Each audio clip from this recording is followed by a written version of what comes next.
Dear student, today our topic is macroeconomics. What is macroeconomics? In macroeconomics we study complete economics. Macroeconomics में हम mainly क्या है, completely economics में जितने भी वेरिएबल्स है लाइक एम्प्लॉयमेंट है, नेशनल इनकम है, total investment, total saving, general price etcetera, इन सब के ऊपर स्टडी करते हैं मैक्रो इकोनॉमिक्स। इसमें हमारा नेक्स्ट टॉपिक था, हमने डिस्कस किया था मैक्रो पार्शियल, ठीक है। मैक्रो पार्शियल क्या होता है and what is macro total. Now next आपका जो टॉपिक है वो है what is macrostatic. मैक्रोस्टैटिक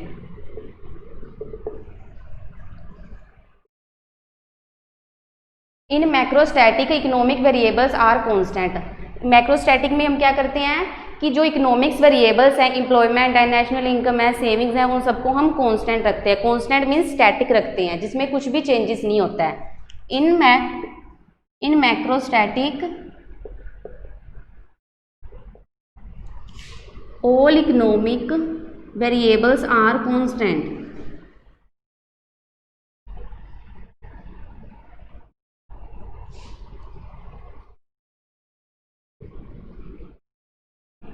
like employment etcetera.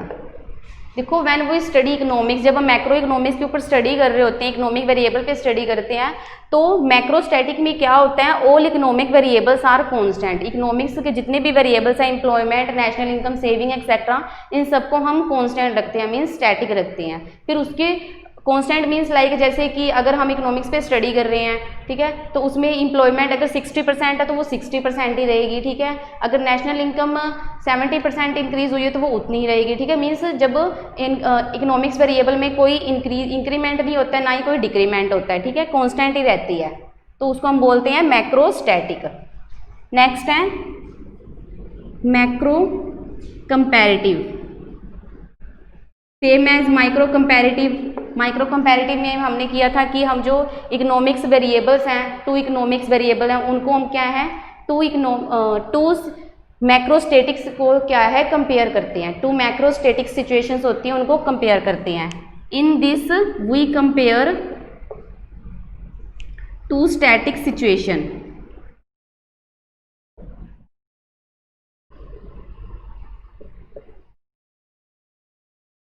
Card comparative, macro comparative. देखो मैक्रो कंपैरेटिव में क्या होता है कि जब हम टू सिचुएशंस को क्या है स्टैटिक रखते हैं, ठीक है, स्टैटिक होती है टू सिचुएशंस, उनको क्या है कंपेयर करते हैं एक दूसरे के साथ। लाइक अगर एम्प्लॉयमेंट को हमने स्टैटिक लिया है कि उसमें कोई चेंजेस नहीं हो रहे हैं, नेशनल इनकम को हमने स्टैटिक लिया, उसमें कोई चेंजेस नहीं हो रहे थे, इन दोनों को हम क्या है कंपेयर करते हैं, तो इस चीज़ के ऊपर स्टडी करते हैं, उसको कहते हैं मैक्रो कंपैरेटिव। एंड लास्ट है मैक्रो डायनामिक। डायनामिक मीन्स जिसमें कॉन्टिन्यूसली चेंजेस होते रहते हैं। All variables are dynamic.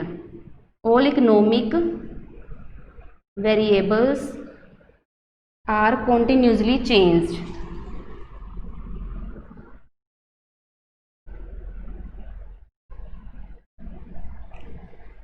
Micro economics में भी हमने क्या किया था कि जो भी इकोनॉमिक वेरिएबल्स है, प्राइस है, ठीक है, कंज्यूमर की इनकम है, उन सबको हम क्या है चेंज रखते हैं, कॉन्टिन्यूसली उनमें चेंजेस होते रहते हैं। तो ऐसे ही मैक्रो इकोनॉमिक्स में है। मैक्रो डायनामिक में क्या है, all economic variables are continuously change. Dynamic का मीन्स क्या होता है, जिसमें कॉन्टिन्यूसली चेंज होते रहते हैं। लाइक एम्प्लॉयमेंट में कॉन्टिन्यूसली लगातार उसमें भी चेंजेस आ रहे हैं, नेशनल इनकम में चेंजेस आ रहे हैं, टोटल सेविंग में चेंजेस आ रहे हैं। एम्प्लॉयमेंट पहले 60% थी, बट बाद में जब हमने उसके ऊपर स्टडी किया थोड़े टाइम के बाद तो वो 70% हो गई है, 72% हो गई, ऐसे कॉन्टिन्यूसली चेंज होते रहते हैं, तो उसको हम कहते हैं मैक्रो डायनामिक। ये सारे जो पॉइंट्स हैं ये मैक्रो इकोनॉमिक्स के अंदर इन्वॉल्व है। तो हमारा जो माइक्रो इकोनॉमिक्स में हम इंडिविजुअल यूनिट के ऊपर स्टडी करते हैं, एंड मैक्रो इकोनॉमिक्स में हम क्या है पूरी इकोनॉमी के जो वेरिएबल्स है, एम्प्लॉयमेंट, नेशनल इनकम एक्सेट्रा, इन सब के ऊपर स्टडी करते हैं।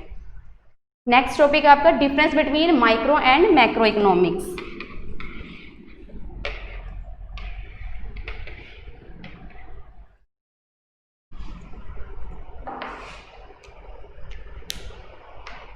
difference between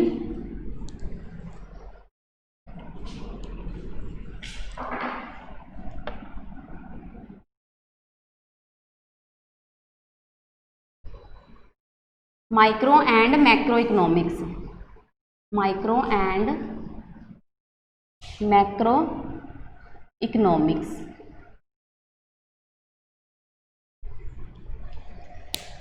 अब देखो इन दोनों में क्या डिफरेंस है, माइक्रो इकोनॉमिक्स में एंड मैक्रो इकोनॉमिक्स में।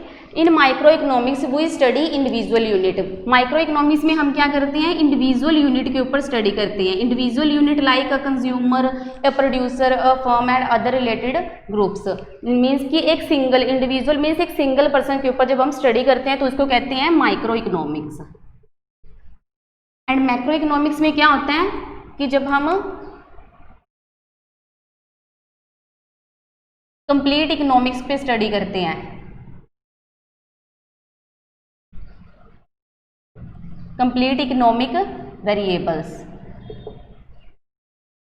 या complete economic factors like national income, employment, उन सब के ऊपर स्टडी करते हैं तो उसको हम क्या कहते हैं, macro economics. In micro economics we study individual units like a consumer, a producer etcetera. In macro economics we study all economic variables. Clear है। नेक्स्ट है, अब देखो कि इकोनॉमिक्स में मेनली हम क्या है, अजम्पशंस लेते हैं। अजम्पशंस मीन्स हम अपनी तरफ से कुछ ना कुछ एज्यूम करके चलते हैं। कोई भी टॉपिक कर रहे हैं, लाइक अगर डिमांड का टॉपिक करेंगे, सप्लाई, प्रोडक्शन, कोई भी टॉपिक करेंगे तो उसमें हम कुछ ना कुछ एज्यूम करेंगे। तो इसमें भी हम क्या है, macro economics and micro economics में भी वन अजम्पशंस लेंगे, जो चीज़ हम अपनी तरफ से एज्यूम करके चलते हैं। इस जो आपकी +2 की इकोनॉमिक्स है इसमें आप क्या है, कुछ ना कुछ एज्यूम करके चलोगे जब हम चैप्टर करेंगे। ठीक है। अब इसमें हमने क्या एज्यूम किया है कि in micro economic study all the macro variables are constant, कि अगर हम माइक्रो इकोनॉमिक्स के ऊपर स्टडी कर रहे हैं, माइक्रो इकोनॉमिक्स इंडिविजुअल पर्सन्स के ऊपर, यूनिट के ऊपर स्टडी कर रहे हैं, तो जो मैक्रो वेरिएबल्स होंगे, एम्प्लॉयमेंट है, नेशनल इनकम है, इन्वेस्टमेंट है, उन सबको क्या है हम कांस्टेंट रखेंगे। Macro variables are constant. Constant means जिसमें कोई चेंजेस नहीं होते हैं। ठीक है। फिर ये बेटर वे में माइक्रो इकोनॉमिक्स के ऊपर स्टडी कर सकते हैं।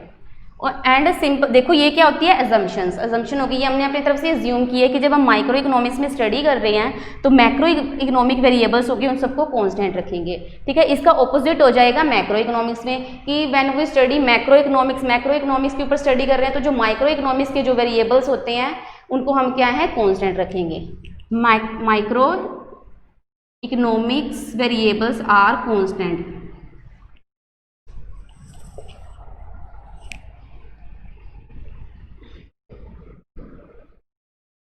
ये हमारी क्या है, अजम्पशंस हैं।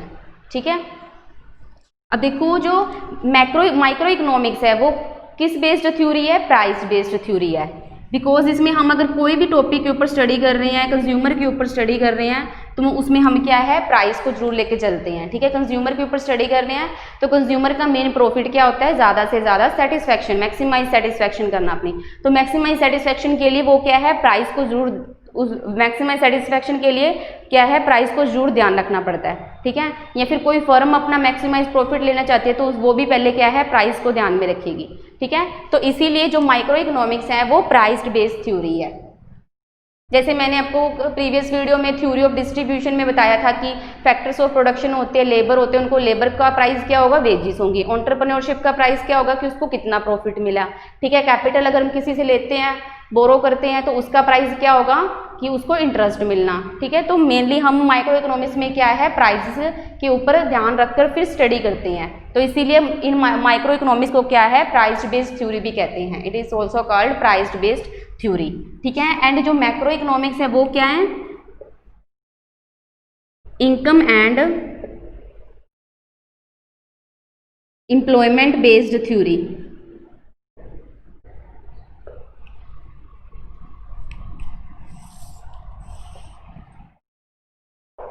अब देखो जो मैक्रो इकोनॉमिक्स है, ठीक है, वो किस बेस्ड, कौन सी थ्योरी है, किस बेस्ड थ्योरी है, income and employment based theory. Macro economics is also called income and employment based theory.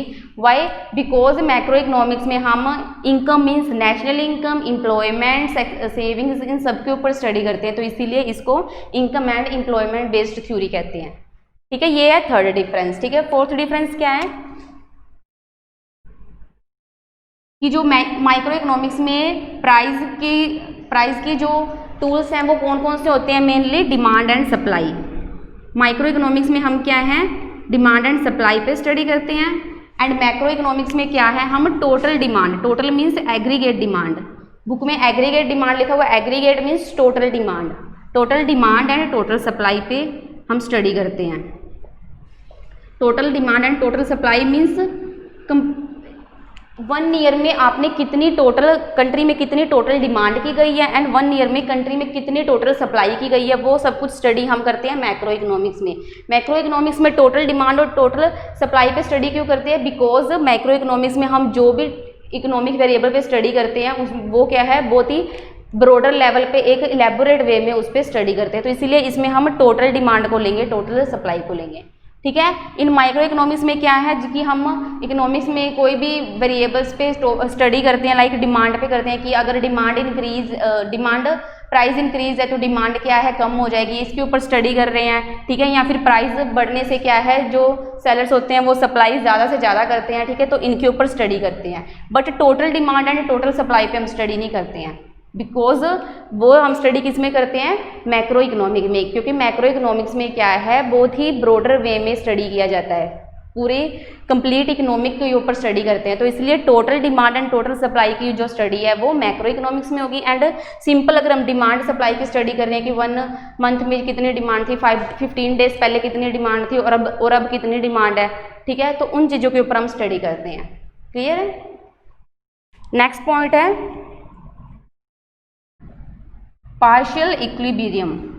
Partial equilibrium, अब देखो जो माइक्रो इकोनॉमिक्स है उसमें जो इक्विलिब्रियम पाया जाता है, इक्विलिब्रियम मीन्स जो संतुलन की स्थिति होती है, ठीक है। इक्विलिब्रियम का मीनिंग देखो, जैसे कि कंज्यूमर की अगर हम बात करें, ठीक है, कंज्यूमर कोई भी मार्केट में से कुछ भी परचेज करता है और उसको वो कंज्यूम करता है, ठीक है। अगर उसने मार्केट में से कोई भी अगर हम बात करें बर्गर उसने परचेज़ किया है, कंज्यूम करना है, ठीक है, उसने 20 रुपीज़ का बर्गर परचेज़ किया है। अगर वो 20 रुपीज़ का उसने बर्गर परचेज़ किया है तो वो अगर उसको 20 रुपीज़ की जितनी ही सेटिस्फैक्शन दे रहा है तो उसको हम क्या कहते हैं, कंज्यूमर की इक्विलिब्रियम सिचुएशन, ठीक है। इक्विलिब्रियम सिचुएशन क्या होती है कि अगर हम कुछ भी प्रोडक्ट परचेज करते हैं तो वो जितने प्राइस में हम परचेज करते हैं उतनी प्राइस जितनी ही वो हमें क्या है, सेटिस्फैक्शन देते हैं। कि अगर आपने बर्गर परचेज किया है कंज्यूम करने के लिए 20 रुपीज़ का, ठीक है, बट वो टेस्टी नहीं है, अच्छा नहीं है, तो आप सेटिस्फाई नहीं हो, मीन्स कंज्यूमर की जो इक्विलिब्रियम सिचुएशन है वो नहीं है, ठीक है। इक्विलिब्रियम सिचुएशन कब होती है कि जब भी हम मार्केट में से कुछ भी परचेज कर रहे हैं तो उतनी जितने में हमने वो चीज़ परचेज की है उतनी यूनिट ही वो हमें क्या है, सेटिस्फैक्शन देती है, वो होती है इक्विलिब्रियम पॉइंट, ठीक है, संतुलन में होती है जो सिचुएशन। तो देखो माइक्रो इकोनॉमिक्स में क्या होता है, पार्शियल इक्विलिब्रियम पाया जाता है। पार्शियल इक्विलिब्रियम क्यों होता है इसमें, क्योंकि माइक्रो इकोनॉमिक्स में हम क्या है, छोटे लेवल पे, स्मॉल लेवल पे स्टडी करते हैं, ठीक है, स्मॉल लेवल पे स्टडी करते हैं ना यहाँ पे, क्योंकि हम सिंगल यूनिट के बारे में, इंडिविजुअल यूनिट के ऊपर स्टडी करते हैं, तो इसीलिए यहाँ पे पार्शियल इक्विलिब्रियम होता है। एंड मैक्रो इकोनॉमिक्स में क्या होता है, जनरल इक्विलिब्रियम।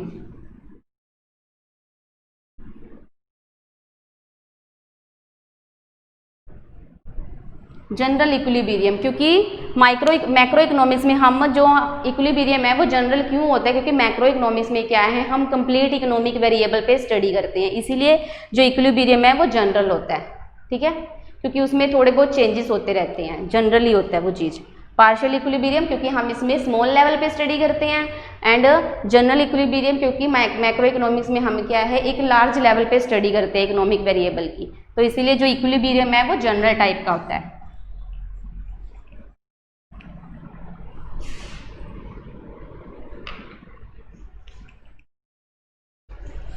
अब देखो माइक्रो इकोनॉमिक्स में जो मेन ऑब्जेक्टिव होता है, पर्पस होता है जिसपे हम स्टडी कर रहे हैं, ठीक है, the objective is to study the theory related with the optimum use of resources, ठीक है। माइक्रो इकोनॉमिक्स में क्या है कि जो भी हम अपना ऑब्जेक्टिव रखेंगे कि जो भी कंट्री में हमारे पास रिसोर्सेज हैं, ठीक है, लाइक जैसे कि नेचुरल रिसोर्सेज हैं, ह्यूमन रिसोर्सेज हैं, कैपिटल रिसोर्सेज हैं, ठीक है, तो उन सब का क्या है, ऑप्टिमम यूज़ करना है, ऑप्टिमम मीन्स बेस्ट वे में यूज़ करना है, तो उस चीज़ के ऊपर स्टडी करते हैं माइक्रो इकोनॉमिक्स में। मैक्रो इकोनॉमिक्स में जो मेन ऑब्जेक्टिव है वो क्या होता है, जो the objective is to study the related theories with full employment and expansion of income, ठीक है, यहाँ प्रोडक्टिविटी और प्रोडक्टिविटी, ठीक है। मैक्रो इकोनॉमिक्स में क्या होता है कि मेन ऑब्जेक्टिव क्या रखा हमने कि कंट्री में फुल एम्प्लॉयमेंट, करनी, ठीक है। एंड साथ में क्या है, प्रोडक्टिविटी। प्रोडक्टिविटी मीन्स कि अगर हम कुछ किसी भी कमोडिटी की प्रोडक्शन कर रहे हैं, लाइक क्लोथ्स की प्रोडक्शन कर रहे हैं, ठीक है, और गुड्स की प्रोडक्शन कर रहे हैं, ठीक है, तो वो उसकी प्रोडक्टिविटी क्या है, इंक्रीज होनी चाहिए, मीन्स ज़्यादा से ज़्यादा प्रोडक्शन होनी चाहिए। वो सब ऑब्जेक्टिव हम क्या है, मैक्रो इकोनॉमिक्स में रखते हैं। क्लियर है। और साथ में क्या ऑब्जेक्टिव रखते हैं कि जो एम्प्लॉयमेंट है वो भी कंट्री में फुल होनी चाहिए। देखो जो भी इकोनॉमिक के ऊपर हम स्टडी करते हैं, माइक्रो इकोनॉमिक या मैक्रो इकोनॉमिक, तो उनके जो मेन ऑब्जेक्टिव ही यही होता है कि कंट्री में अगर स्टडी करेंगे तभी हमें पता चलेगा कि कंट्री में पॉवर्टी कितनी है या प्राइस लेवल कितना है, नेशनल इनकम कितनी है, फिर उसी के अकॉर्डिंग क्या है इसको इंक्रीज करेंगे, नेशनल इनकम को, एम्प्लॉयमेंट को, पॉवर्टी को रिमूव करेंगे, ताकि हमारी कंट्री क्या है, डेवलप हो। इकोनॉमिक स्टडी करने का मेन जो पीछे ऑब्जेक्टिव होता है वो क्या होता है, इकोनॉमिक डेवलपमेंट। तो इसीलिए इकोनॉमिक्स पे स्टडी करते हैं। अब देखो नेक्स्ट पॉइंट है macro economics and micro economics में डिफरेंस का, कि हमने जो first changes of micro variable in case of macro stability means constant, जिसमें कोई चेंजेस नहीं होती है। कि मैंने आपको फर्स्ट एग्जाम्पशन में बताया था कि माइक्रो इकोनॉमिक्स में जब हम स्टडी करेंगे तो मैक्रो इकोनॉमिक्स के जो वेरिएबल्स होंगे उनको हम कांस्टेंट रखेंगे, मतलब स्टेबल रखेंगे। तो इसलिए माइक्रो वेरिएबल्स में हम चेंजेस करते हैं जब, क्योंकि हम माइक्रो इकोनॉमिक्स के ऊपर स्टडी कर रहे हैं, इंडिविजुअल यूनिट के ऊपर स्टडी करते हैं, तो माइक्रो वेरिएबल्स लाइक प्राइजेज में, इनकम में कुछ भी चेंजेस होते हैं, डिमांड में कुछ भी चेंजेस होते हैं, ठीक है, in case of macro stability. ठीक है, मतलब कि जब माइक्रो वेरिएबल्स में चेंजेस होंगे तो उस टाइम पे जो मैक्रो इकोनॉमिक्स के जो वेरिएबल्स होंगे उनको हम क्या है, स्टेबल रखेंगे। ठीक है, एंड मैक्रो इकोनॉमिक्स में क्या होता है कि जो मैक्रो इकोनॉमिक्स अगर स्टेबल होती है तो वो क्या है, माइक्रो इकोनॉमिक्स का जो स्ट्रक्चर है, ठीक है, माइक्रो इकोनॉमिक्स पे हम स्टडी करते हैं, माइक्रो इकोनॉमिक्स का जो स्ट्रक्चर है उस पर क्या है, कोई भी इफेक्ट नहीं डालेगी।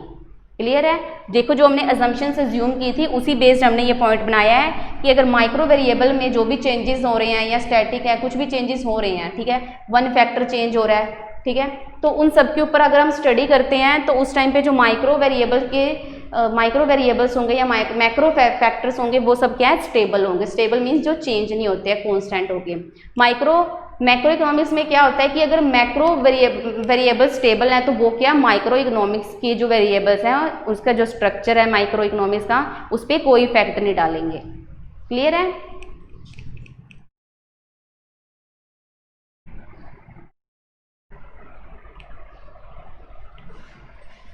लास्ट है paradox. Paradox means complementary, contradiction.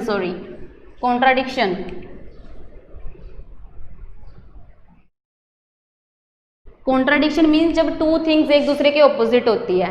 Saving is beneficial for micro economics. अब सेविंग्स क्या है, माइक्रो इकोनॉमिक्स के लिए बेनिफिशियल होती है, ठीक है, प्रॉफिटेबल होती है, बिकॉज माइक्रो इकोनॉमिक्स में हम क्या है, स्मॉल लेवल के ऊपर स्टडी कर रहे हैं, तो इसीलिए इसमें जो सेविंग्स करेंगे वो क्या है, बेस्ट होगी हमारे लिए in comparison macro economics. Macro economics में क्या है, सेविंग क्या है, बेनिफिशियल नहीं होती। ठीक है, तो पैराडॉक्स कॉन्ट्राडिक्शन पॉइंट कंप्लीट होगा ना।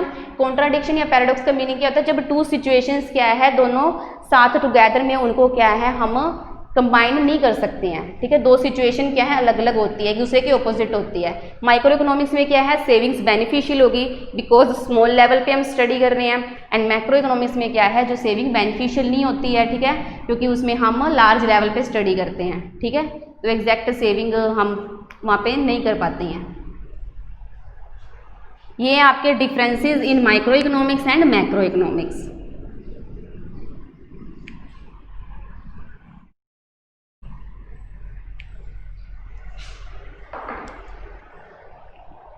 नेक्स्ट आपका टॉपिक है methods of economic analysis.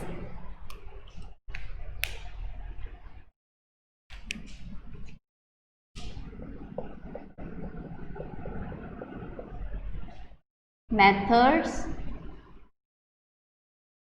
Of economic analysis.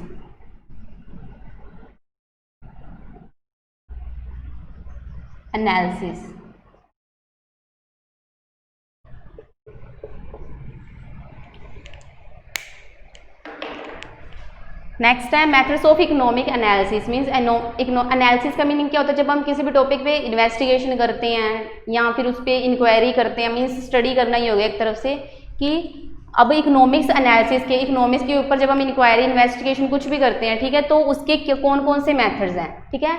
तो there are 3 methods of economic analysis, 3 methods हैं।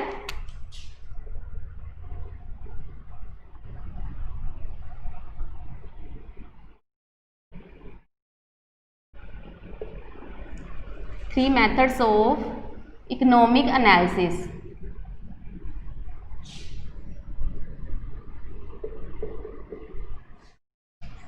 And these are, first है on the basis of dependence. On the basis of dependence.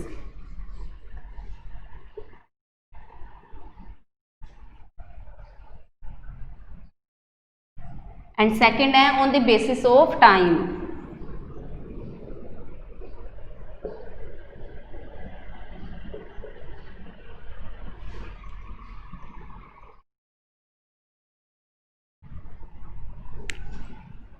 And last third है on the basis of tools and direction.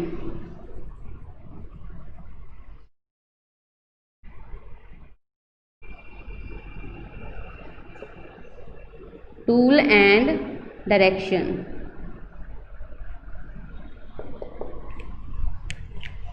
These are the methods of economic analysis. Economics पे investigation करने के, inquiry करनी है या कुछ भी स्टडी करना है तो उसके 3 मेथड्स हैं। फर्स्ट मेथड है on the basis of dependence, second है on the basis of time and third है on the basis of tool and direction. तो हम फर्स्ट के बारे में सबसे पहले डिस्कस करेंगे on the basis of dependence.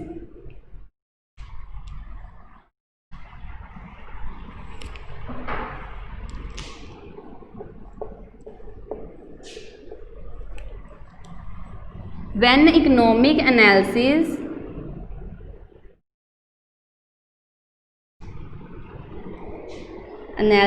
is done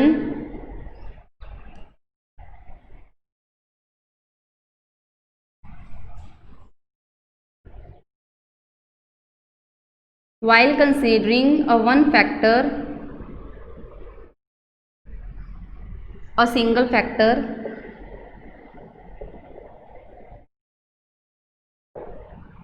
like price is called partial analysis.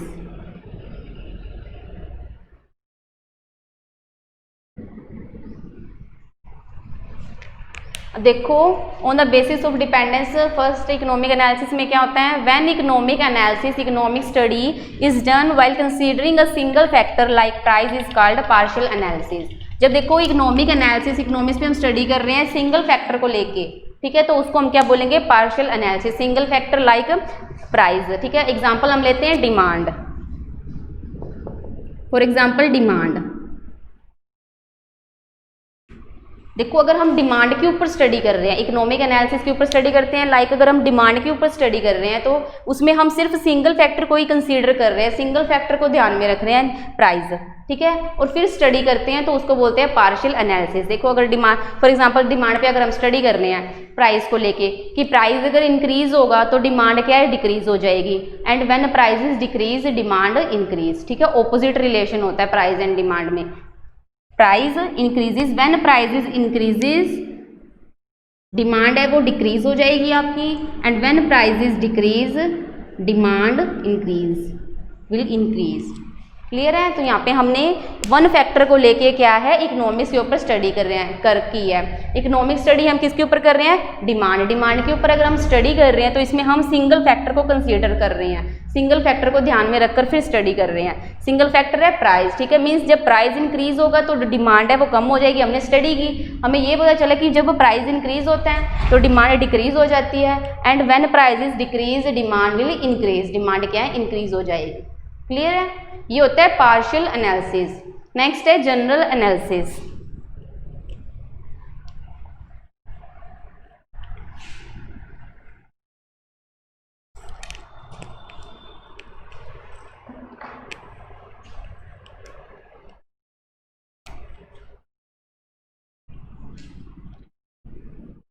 When economic analysis is done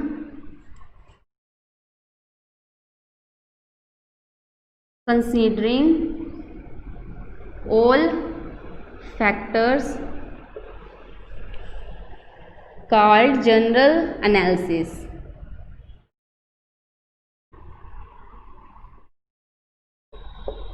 अब देखो जनरल एनालिसिस में क्या होता है कि जब आप इकोनॉमिक एनालिसिस कर रहे हैं, इकोनॉमिक्स के ऊपर स्टडी कर रहे हैं, किसी भी फैक्टर के ऊपर, ठीक है, किसी भी डिमांड के ऊपर स्टडी कर रहे हैं या फिर सप्लाई के ऊपर स्टडी कर रहे हैं, तो उसमें क्या है, हम ऑल फैक्टर्स को लेकर फिर स्टडी करते हैं। पार्शियल एनालिसिस में हमने क्या किया, वन फैक्टर लिया था, लाइक प्राइस को लिया था, ठीक है। बट जो जनरल एनालिसिस है इसमें हम क्या कर रहे हैं, ऑल फैक्टर्स को ले कंसीडर में रख के फिर हम इकोनॉमिक्स के ऊपर स्टडी करते हैं, तो उसको बोलते हैं जनरल एनालिसिस। अब हम इसमें एग्जांपल लेंगे, डिमांड की ही एग्जांपल लेंगे। For example demand of a commodity. Commodity means goods जो आप मार्केट में परचेज करते हो, जिसके लिए आप डिमांड्स करते हो, ठीक है। डिमांड ऑफ ए कोमोडिटी, अगर हम कोई भी कोमोडिटी की डिमांड कर रहे हैं, ठीक है, तो उसके लिए हम क्या है, सभी फैक्टर्स को कंसीडर रखेंगे। डिमांड के मेनली जो फैक्टर्स हैं वो हम कौन कौन से होते हैं, taste and preference of consumer, future expectation, income of consumer, ठीक है, एंड प्राइस, ठीक है। प्राइस को भी लेके चलेंगे। अगर मैं मार्केट में कोई भी कोमोडिटी की डिमांड करती हूँ, ठीक है, तो मैं पहले उसका प्राइस देखूंगी कि प्राइस कितना है, उसी के अकॉर्डिंग डिमांड करूंगी। सेकंड फैक्टर मैं साथ में लेके चलूंगी कि फ्यूचर में इसका प्राइस अगर फ्यूचर में इसका प्राइस डिक्रीज हो जाए शायद, तो मैं अभी ना परचेज करूँ, फ्यूचर में उसको परचेज कर लूँगी। सेकंड फैक्टर ये होगा, ठीक है। थर्ड फैक्टर की ये चीज़ मुझे टेस्ट एंड प्रेफरेंस होता है कि ये चीज़ मुझे ज़्यादा टेस्टी नहीं लग रही है या मैं इसको इंपॉर्टेंस नहीं दे रही हूँ, तो मैं उसकी डिमांड नहीं करूँगी, ठीक है। एंड इनकम ऑफ कंज्यूमर, अगर मेरी इनकम कम है तो मैं डिमांड नहीं करूँगी, अगर ज़्यादा है तो मैं डिमांड करूँगी, ठीक है। तो अगर मैं कोई भी कमोडिटी की डिमांड कर रही हूँ तो उसके लिए मैं सभी फैक्टर्स को कंसीडर करके चलूँगी, ध्यान में रख के चलूँगी। इनकम ऑफ कंज्यूमर फैक्टर, ठीक है, taste and preference of consumer, future expectation and price. तो इसे हम क्या कहते हैं, जनरल एनालिसिस, जब हम सभी फैक्टर्स को कंसीडर करके फिर डिमांड करते हैं। यहाँ पे हम क्या है, डिमांड के ऊपर स्टडी कर रहे हैं, demand of A commodity.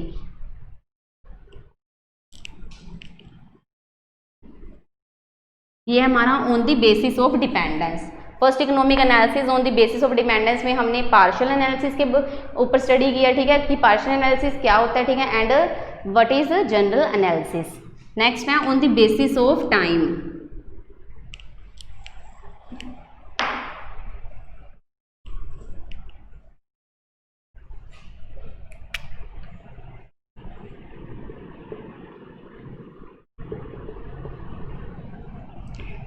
When economic analysis is done on the basis of particular point of time, when economic analysis is done on particular point of time,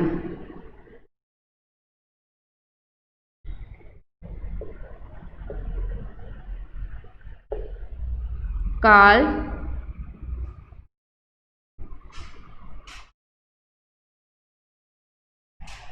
देखो, जब हम इकोनॉमिक एनालिसिस है on the basis of time, when economic analysis is done on the basis of particular point of time, ठीक है। Like जैसे कि example लेते हैं हम,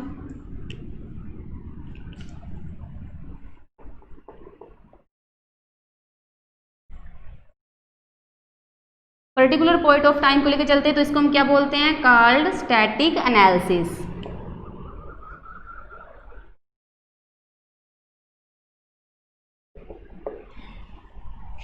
For example,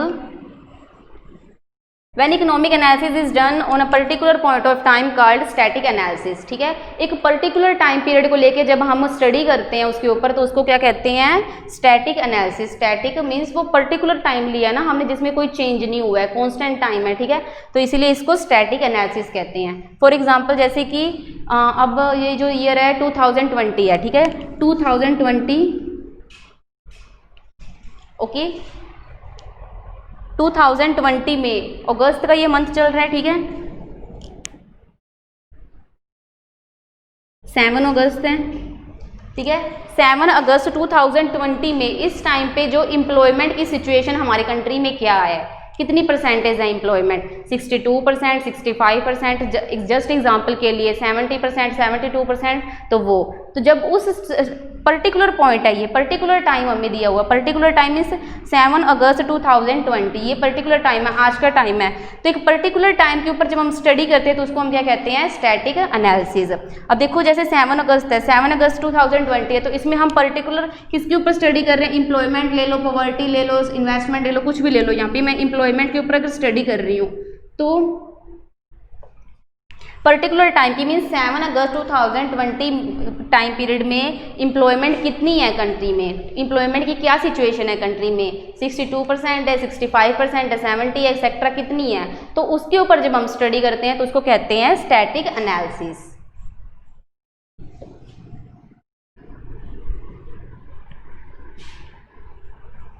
नेक्स्ट है कंपैरेटिव एनालिसिस।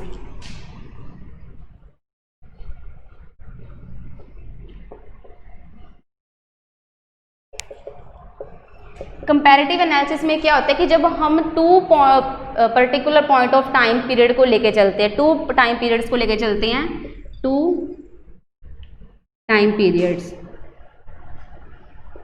और उसको कंपेयर करते हैं, 2 टाइम पीरियड को लेके उनको कंपेयर करते हैं, ठीक है। तो उसको हम क्या कहते हैं, कंपैरेटिव एनालिसिस। कंपैरेटिव मतलब कंपेयर कर रहे हैं दोनों में, मीन्स कि जैसे कि 7 अगस्त 2020 में एम्प्लॉयमेंट कितनी है, ठीक है, एंड 2020 10 ईयर्स, अगर हम पहले 10 ईयर्स की बात करें, 10 ईयर्स अगो, तो उस टाइम पे लाइक जैसे कि 2010 है, उसमें एम्प्लॉयमेंट कितनी थी, ठीक है।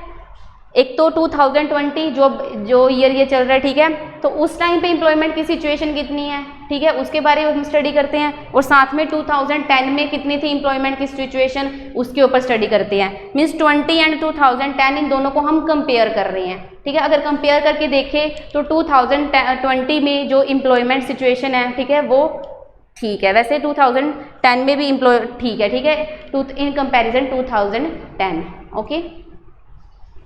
तो इसीलिए हम 2020 एंड 2010 इन दोनों की एम्प्लॉयमेंट को कंपेयर कर रहे हैं, इसलिए इसको कंपैरेटिव एनालिसिस कहते हैं। कि जब हम 2 पर्टिकुलर टाइम पीरियड्स को लेते हैं, 2 टाइम पीरियड्स को लेते हैं, ये तो 2020 ईयर ले लिया, एंड सेकंड हमने क्या ले लिया, 10 हमने पीछे वाले ईयर्स ले लिए, 2010 ले लिया हमने, ठीक है, 10 ईयर्स पहले, ठीक है। तो 10 ईयर्स पहले एम्प्लॉयमेंट सिचुएशन क्या थी एंड 20 में एम्प्लॉयमेंट सिचुएशन क्या है, इन दोनों को अगर हम कंपेयर करते हैं तो उसको हम बोलते हैं कंपैरेटिव एनालिसिस। लास्ट है dynamic analysis. Dynamic analysis means जिसमें चेंजेस होते हैं।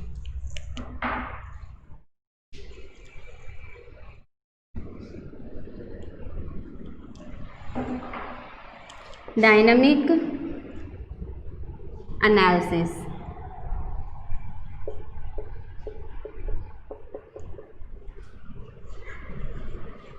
when economic analysis is done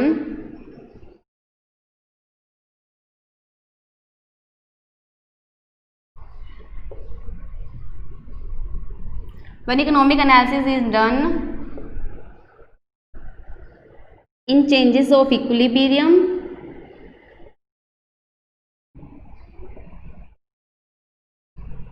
is called dynamic analysis.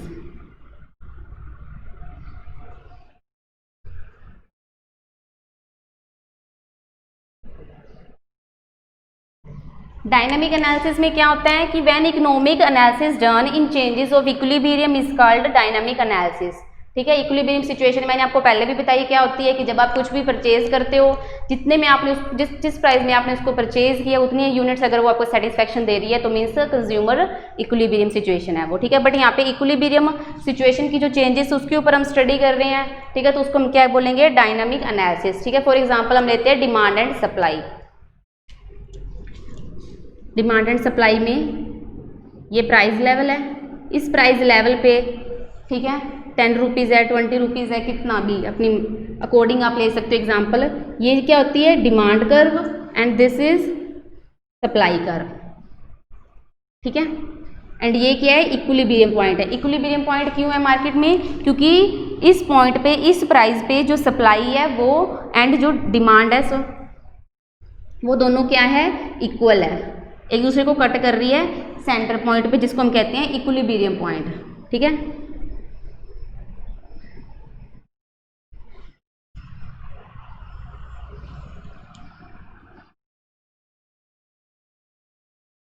Equilibrium point.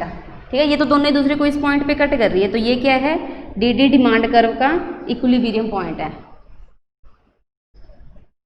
और देखो जब डिमांड क्या है, प्राइस के इंक्रीज होने से डिमांड क्या है, अगर इंक्रीज हो जाती है, सपोज करके चलो कि प्राइस इंक्रीजेज होने से डिमांड क्या है, इंक्रीज होती है।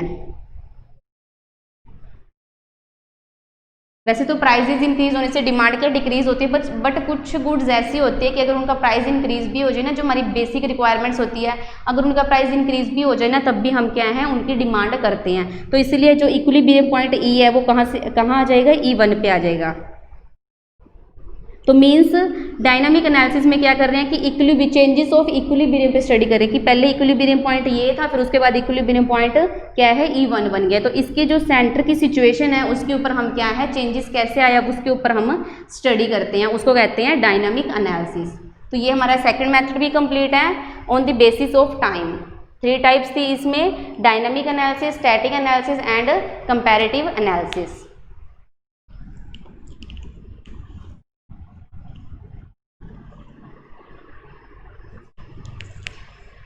एंड लास्ट है हमारा on the basis of tools and direction. Last method है इकोनॉमिक एनालिसिस का on the basis of tool and direction.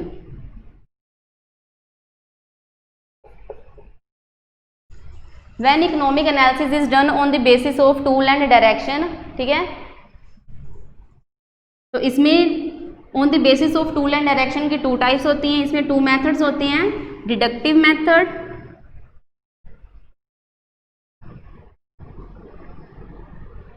And inductive method.